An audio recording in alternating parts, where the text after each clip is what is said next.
as much as groupthink, I think Twitter got to a point, right? I mean, you and I were both on Twitter. That's where we're sitting for the news. And I think that can be an echo chamber within itself. And I think it did become a groupthink as to question the timing of this statement, just again, the weirdness of it, and to question why on August 5th, where there is a few more weeks left of the transfer window, there is a few more weeks left to register players. The groupthink of the internet says that, or started to believe, I think, that it was a bluff. And you have to wonder what changed from the time that the club clearly agreed the 5-year contract with Messi, knowing that registering him wasn't going to happen until now. And then with all these weeks left in the transfer window, why would the club give up on this and not wait until that final hour? If Messi does want to come to the club, it's agreed personal terms. And there is still time to figure out anything and extract any option. Are we to believe that on August 5th, they have done everything they possibly could? They have unturned every single rock they could as far as their wage structure, as far as the salary, to do everything they could to potentially get him not only under contract, which he agreed to, but to be able to register him. So I think where you and I differ a little bit is actually the intentions of Messi, of actually the player, where all the reports were from every trusted journalist we had was that Jorge Messi came to the club today to sign that agreement for that contract that would extend him till 2026. And whether it was 2 years plus or 3 years plus or 5 years full, that the intention was for Messi to stay. And it seemed like all of that had blown over and that was going to happen. And Messi is not the one who made the about face here, even though it doesn't feel like anybody made an about face, except it seems that the one change is this CVC Capital Partners from the top rope agreeing with the Liga. And now it has become, it's not about Messi, which is so weird, right? Because we're talking about Messi. But this whole thing is no longer about Messi. It's about Barça and Real Madrid and versus La Liga and the CVC, or it's the Super League versus Barcelona. Or if you're a real cynic, you could call it a Super League versus Messi choice for Barcelona to make. And again, Messi is that bargaining tool for everybody, because you're right. When it comes to ESPN, Messi is the bargaining chip. He is the marketable player for them, for La Liga, to lose Cristiano Ronaldo and to lose Gareth Bale and to lose Neymar, all, and then Messi, all in this course of year after year after year after year. You're absolutely right, Kevin. Who do you market? And yeah, Antoine Griezmann, he was a World Cup winner, blah, blah, blah, blah, blah. PKs, oh, you know him, right? He won a World Cup too back in the day, right? But then, yeah, and then who does Real Madrid have? They even lost Rafa Varane. They've lost tons of players, hand over foot. Karim Benzema, he's not marketable almost at all. I mean, France didn't need him to market all that time, and they would have brought him back to the national team full. But yeah, you're right. I wanted to almost wait for this, but there's so many questions of risk and reward, Kevin, that I think I want to break down here. Where do you want to go here first? The risk and the reward. I think you kind of mentioned the first one I had on the list, and that's the risk reward of Messi and club. If this really isn't something truthful, and this is a ploy by Real Madrid and Barcelona to try to get a reaction out of Tebas and the Liga, there's a risk and reward of, I mean, we always say eyes rolled, soul of the club, but you risk upsetting more than the global audience, the fans in Catalonia, the people that actually make up 72 million euros of gate revenue and museum revenue and 35 million euros of merchandise bought in-house, in-store in Catalonia. That's a lot of money of people that you're almost say willing to upset if this is actually some kind of ploy or bluff or not completely transparent. Right, and that's what makes me feel it's not a bluff. The club is basically dropping a nuke on the goodwill that right now exists between it and its massive fan base by playing this game. So let's go back right now to Ronaldinho, right? Guardiola came in and said, you, and you out, meaning Ronaldinho, Deco, and Samuel Eto'o, right? And then Eto'o stayed. Ronaldinho and Deco left. But while Ronaldinho was massive, and that move was seismic, that move was 2 years late, and Ronaldinho was nowhere near the icon that Messi is. Let's not forget that they signed this guy on a napkin right? When he was a, I mean, it's been more than 2 decades with the club, and unceremoniously ended by, well, we tried, that's it. Thanks for coming. I think that the CVC thing, I mean, look, Tebas made a 40-year deal with CVC. Yeah. And don't forget that they are now involved with MotoGP. They were formerly involved with Formula One, and neither one worked out or is working out all that well. So if you're looking at a way, what does CVC bring, right? I mean, for that 40-year investment, and is Tebas selling short-term gain for long-term loss? Because I mean, while it sounds like a lot of money, right? $3+ billion over 40 years, it's not all that much money if Liga is as viable a property as we think it is. So, I mean, aside from Real Madrid and Barcelona wanting their own nefarious Super League thing, right? I mean, because right now, this bus is being driven by Florentino and his desires for this Super League, so which means money. Right? So if we want to think about all this, right, what it all comes down to is the Super League, and basically the way it's sounding, right? And I don't believe this for an instant, but the way it's sounding is that the newly elected president has chosen Florentino and the Super League over Messi. Now, we both know that's hogwash. Right? So what's the real story here? Frankly, we have no idea. Yeah, I mean, there's the risk and reward again, too. That Real Madrid released this statement about the CVC capital partners, and then Barca released this, as we said, about 5 minutes before we started recording. So the 2 statements they released today is that Messi will no longer be continuing at the club, and Barca disagrees with the CVC capital partners deal that will pass through. Because league sources say that despite the concerns some clubs have, that being Real Madrid, Barcelona, and the third being Athletic Club, because Athletic Club, with only selling Basque players, that influx of money won't really support them as well. And as being one of the 3 clubs, being Athletic Club, along with Barca and Real Madrid, who's never been relegated, Athletic Club do not want to basically price themselves out of the Liga because of the structure that they currently have, or the choice that they make.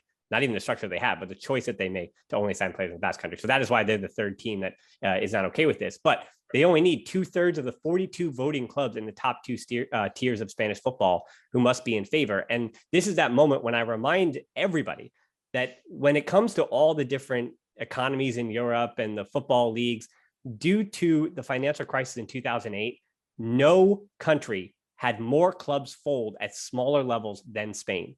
Spain never truly economically recovered from 2008. And even last season at CF Royce, and because we're 13 years removed, we're still trying to say, oh, well, that's on the individual club. Royce made decisions that led them down this path, or Valencia made these decisions that lead them down that path, or Deportivo La Coruña made decisions that led them down that path to financial ruin. But that's not entirely the case. It's that even then they were on a razor's thin margin. You think about Super Depor, that this has been a 15, 20 year from the top of the mountain all the way down. Mallorca, when they were in the 1st division, they were spending, and then they crashed down to earth, and it perfectly aligned with 2008. And then they've been from the 1st division down to the 3rd division, popping up and down for the last now 7, 8 to 9 to 10 years. And a reminder too, that for Barcelona and Real Madrid, I know it seems like they're in lockstep together, but for the 2020-21 season, Barca lost 246 million euros. Real Madrid, meanwhile,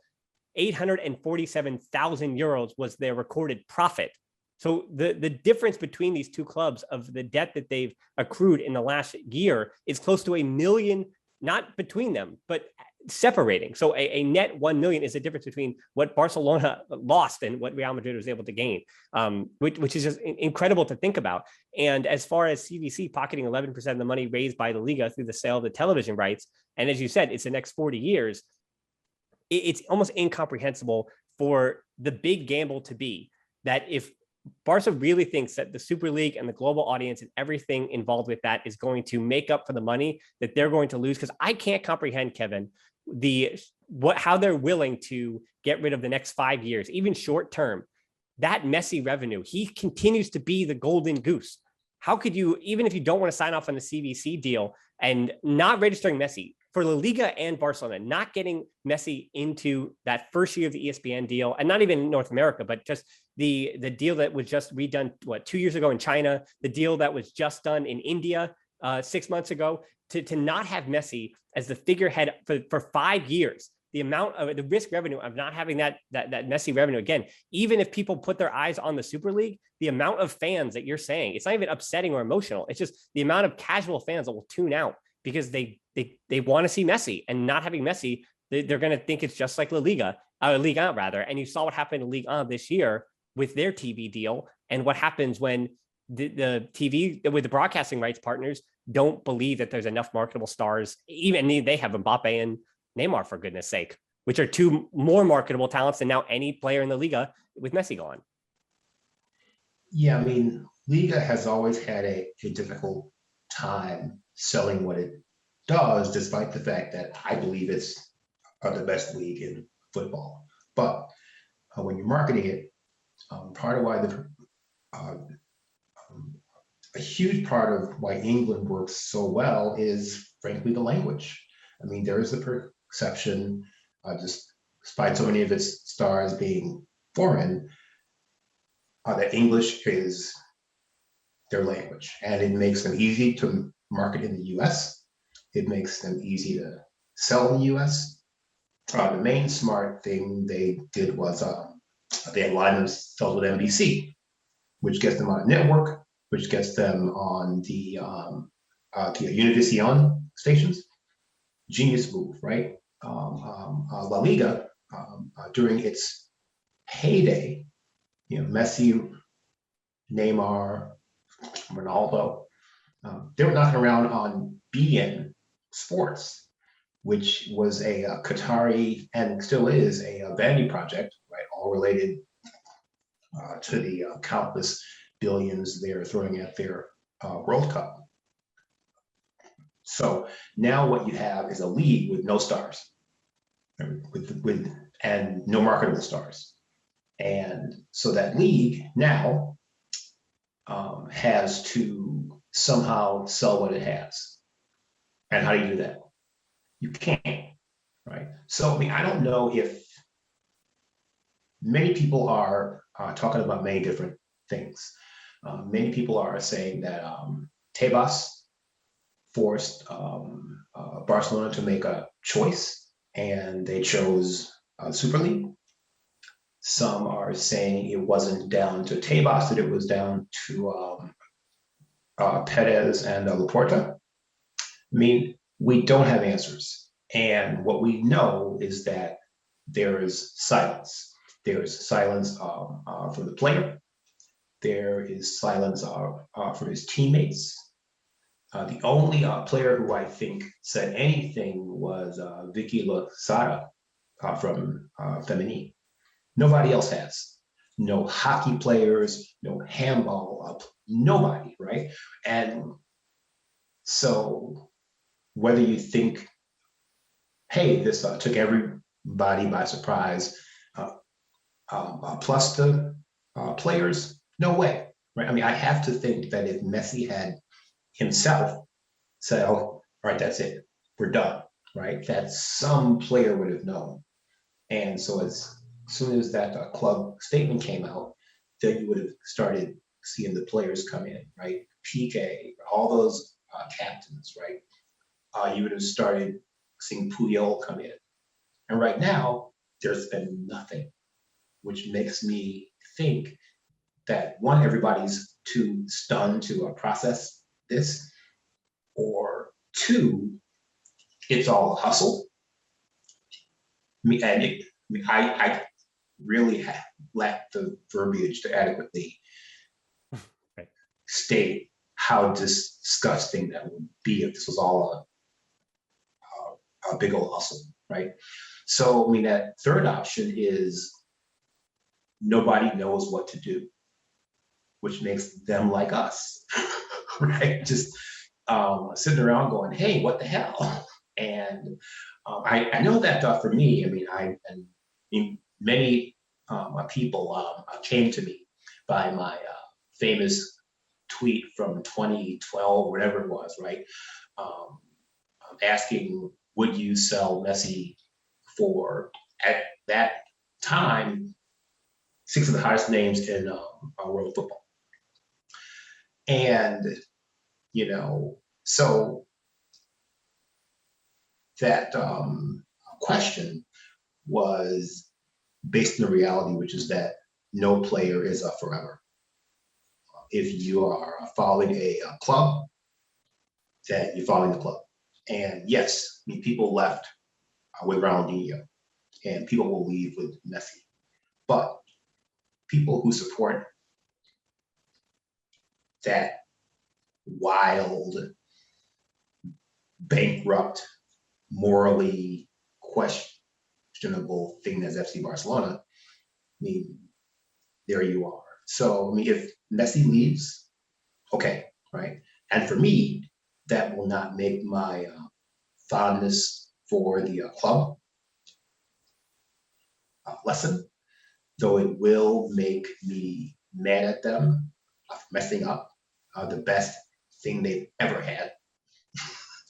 And it will make me madder at Bartomeu, who single-handedly, with his board, made this all possible. I mean, and we shouldn't forget that COVID, right? Nobody could have foretold COVID. No one could have foretold the economic wreckage that would bring about. I mean, no fans for what, a season and a half? I mean, the revenues from that, the match day revenues, the advertising revenues, the sponsorship stuff. I mean, that's all massive. And so no one could have foretold COVID. So, I mean, Bartomeu has a little bit of a slight way out in that. But, I mean, the deals he made with players, the salaries this club has been burdened with, the resistance to a real rebuild. I mean, right now without Messi, right, you've got kids and overpaid geezers. That's all you have. Mm-hmm. And that team, maybe it finishes 6th or 7th in league, maybe. Yeah. So, I mean, in many ways, this pandemic brought some of that about, not all of it. And so right now you've got a club that is trying to figure out what's next. So are we. I think right now, what I would do if I was the club, right, is if Messi's leaving, then you do a wholesale rebuild, right? Everybody who's past the age of 28 out, right? Busquets, Alba, PK, all of them out, right? And you do a real rebuild. And whether you do that by not registering them or whatever, right? You get them out and you start to build this club, because I mean, they have hugely talented players. They have all this stuff. So the club will continue without Messi. It won't be the same. It won't be as joyous. The matches won't be as amazing to watch, but that club will go on. And I don't know, what Laporta has up his sleeve to replace all the sponsors who are going to leave when Messi leaves.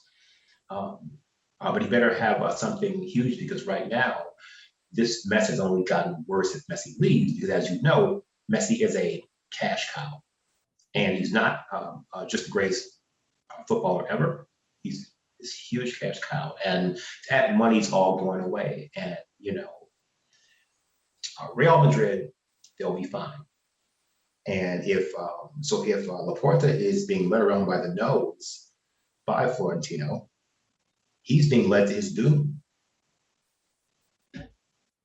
Yeah, and Messi is, I read he was about 30% of revenue in terms of merchandise, which actually almost feels a little low when you think of all the people that buy Messi stuff and Messi jerseys and all that stuff. But yeah, Kevin, there's a lot in there. I want to unpack pretty much everything you say. I want to try to respond to so many of them.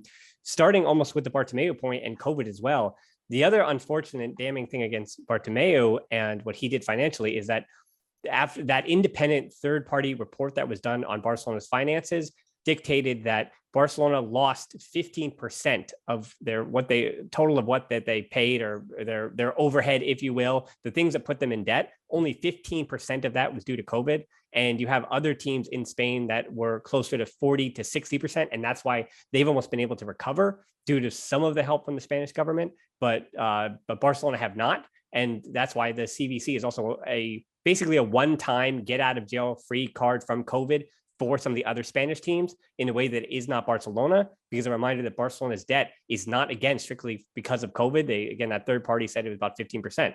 I also want to, this is going to be a little story, a little side about Meatloaf. So stick with me here, Kevin, but you did say something that kind of struck a chord with me, where when I say that we don't know what's going to happen, especially when you went through your third option there, I don't know what's going to happen in the same way that when I think I was about 9, 10 years old, 11 years old or whatever. And, your parents are always your parents. Okay. Please stick with me here. So your parents are always your parents and they're always right. They always know what's best for everybody and whatever. And then it was like 3:00 in the afternoon. I was doing a chore for my mother and I went up to the attic to do something else. And in the attic, I see there's a frozen, but now thawed out meatloaf sitting in a laundry basket in the attic. And it smells terrible. And I go, what is this meatloaf doing in a laundry basket in our attic? I'm 10 years old. I'm going, what's happening?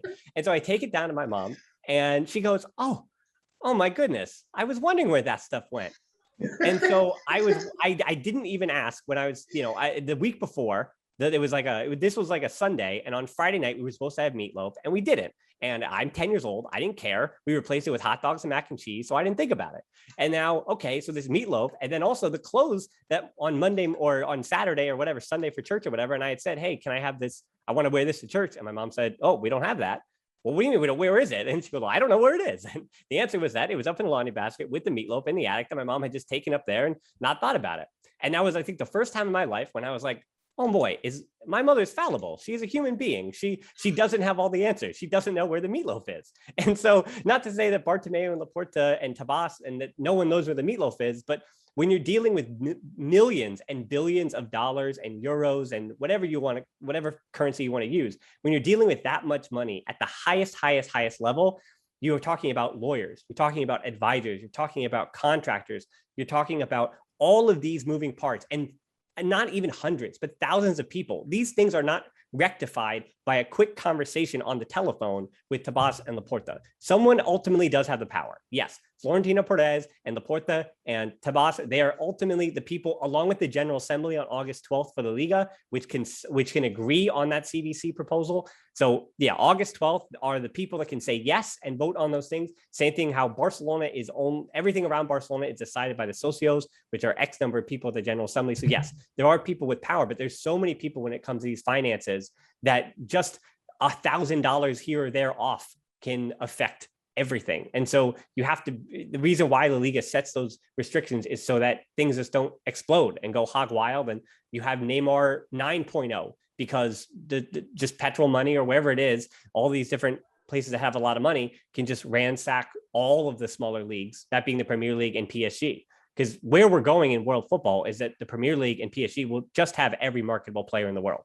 Eventually, that is where we're going because PSG they are a monolith. They can hold out financially on their own, just trying to win the Champions League. And on the other side, the Premier League financially with their broadcasting rights and the money that continues to be pumped in there. And again, the more success they have financially, the more sponsors they get, the more support they get. And instead of a debt or death spiral, it goes the opposite way. And it helps them out. And especially when the Liga and Serie A and Liga take hits, then more eyes go to the Premier League and it works in their favor. And I want to mention too, that as the final point here, as we pivot to where Messi could go next, we say we don't know. in the same way that we don't know about the players or anything like that as well, where unfortunately to me, I think a lot of the players are going to take the burden of this, where if I'm Samuel Umtiti, I'm going to be booed out of the freaking building. Yeah, I just wouldn't show up to work. I know that my club is telling me not to show up to work, but I definitely wouldn't show up to work. Now, I won't even sit in the stands. I'm just hanging out and I'm not even going out of the stadium because, and that's the unfortunate side, right? That the players who didn't leave or take salary reductions, including, I've heard there was a report last week, pretty telling here, that Alba was refusing his reduction at the time being. PK did take his, but still nothing on Roberto Busquets. And as I said, Alba, and then Umtiti, Griezmann, Coutinho, Pjanic, Dembele, you could all have either salary cuts or they leave the club. And they're going to all still probably be around potentially. Even Coutinho, the report last week that said he could still be around. Could you imagine the Camp Nou, right? He hushed them when Messi was still at the club. Can you imagine if the socios and everybody at the arena with their white handkerchiefs, they're sitting there with the handkerchief in the lap, and Coutinho misses a wide open chance, or even Coutinho comes out for warmups? Can you imagine the reaction from the crowd and the abuse that these players are going to receive, because it's going to come down to PR wise, them or Messi, which is unfair to them. And it is telling to me, as Kevin, I'm going to throw to you where we think Messi goes next, that Vicky Losada, the reason why it was her, well, she's known Messi for 10 years. She did have a little stay at Arsenal, but she's basically been at the club for 10, 15 years. And she's now at Man City. And so it is telling that she's the player that said, hey, I was a club captain. Remember, she was the captain for the Feminine. So you're going to have a summer where both the Feminine captain and the first team men's captain could both be leaving. And Losada, however, does it having won the treble, just like Xabi, goes out on top, goes out the way she wants, but she's still 30 years old and joins Man City. And she's got a lot of football left. And at 34, if we're to believe Messi has a lot of football left, that's why I wonder where he's going to go. Because again, I had a friend ask me, hey, where do you think he's going to go? Not for betting purpose or anything, but where do you think he's going to go? And I mean, my gut still says that if Messi wants to be at Barcelona, there might be something worked out with all the weeks left. I think even if this is what they believe is going to happen and the most likely thing to do, I think there might be a bit of posturing that the desperation is still going to set in. But that said, I said 85% Barca, 14% PSG. And then I could even see 1 year of Newell's Old Boys. And if he really wants to be at Barca, and this is what we can never figure out, who is Lionel Messi? Where does he want to be? He's always wanted to be at Barcelona. But every summer we're told that no, he wants to be in Man City. He wants to be, 10 years ago, it was Manchester United or Chelsea. He wants to be at PSG. He wants to be elsewhere. That's what we've been told for 3, 4, 5, 6 years, back since 2014, 15, that he was always expected to go to greener pastures, but he's always chosen to stay in Barcelona. So for him not to stay in Barcelona, what does he want? I don't think we know that. I think PSG is obviously the option. If he wants to win, PSG, they've even created a bigger super team than they had before with all their summer signings. Or I could see, as crazy as it sounds, I could see the complete opposite. And that is him go play for Newell's Old Boys, where he's always promised to go back to for 1 year. And then at the age of 35, returns next year to Barcelona. I can wrap my mind around that, because he might be that person, or he might be the person that goes to PSG. That's a great majesty, or that's a great mystery of Messi, that I think after all the books, after everything all the interviews, everything that everyone's always done to cover Messi, I think we still don't know. And that's just incredible to me. LeBron James, I know what he ate for breakfast. I know where he is every hour of every day. But Messi, even of all these Copa pictures that he sent out on vacation, that still doesn't tell us much. What he's a 100 millionaire. Of course he's on a yacht. Of course he's having fun in Ibiza. Duh. But where is he going to go next? I think we don't know, because I don't think we still, after all 2 decades, 2000 he came into the academy at the age of 13. We still don't know who he is and what he wants. Yeah, and that is the fascinating thing, is that a player who is so revered, has been watched by so many, that is loved by so many, is this enigma. He is something. We know he thinks his wife is attractive based on recent Instagram behavior. We know that he loves his family. We know he likes his big giant dog. But we don't know what motivates Messi except excellence, right? Is it money? If the rumor that he consented to cutting half his pay is true, it's not money. The scuttlebutt that he wasn't convinced by the sporting project. He had the same sporting project that they were going to have when his father showed up today to signed the contract. So it's not the sporting project. What is it? No idea. If Messi, I can't see Messi going to Manchester City. And I mean, no offense to any people who might be from Manchester listening, but you're not taking your family if you're a billionaire, right, to live in Manchester. Paris, you can see Paris, right? Because I mean, player moves aren't about money; they're also about the quality of life late in Messi's career, right? And I mean, PSG, his buddy Neymar is there. There was that photo of him chummed up with all the PSG players. Messi could slide into PSG and they would steamroll Europe, right? I mean, there'd be no competition for them. So, I mean, maybe going out like that, maybe that's appealing. My percentages, assuming he doesn't stay at Barcelona, 70% PSG, 30% City. There's nothing else. Right now, he has too much football in him to do the Newell's thing. He's still got 2-3 years left if you use him right, at the very top level. So Newell's, you don't want to toss that away on Newell's. Money, I don't think money motivates Messi anymore. I mean, he's got enough, right? And he's someone you don't see buying Learjets. You don't see Messi buying Ferraris. He's been very smart with his money. So Messi has plenty of money. So it's not money. What is it? We don't know. And I think that for me, what makes the whole PSG possibility super appealing is Messi wants to win everything, right? We know he wants to win. And we know he wants to win everything. And so what makes PSG even more appealing than City is that PSG with Messi, and so then you know that Mbappe stays, you know that Neymar is super happy. I mean, they've suddenly got this mega attack that is even more potent than the one that he had with Suarez, right? I mean, would be amazing to watch. I still would think that PSG isn't worth the cloth I use to shine my shoes, but I mean they would be a dynamite TV club to watch.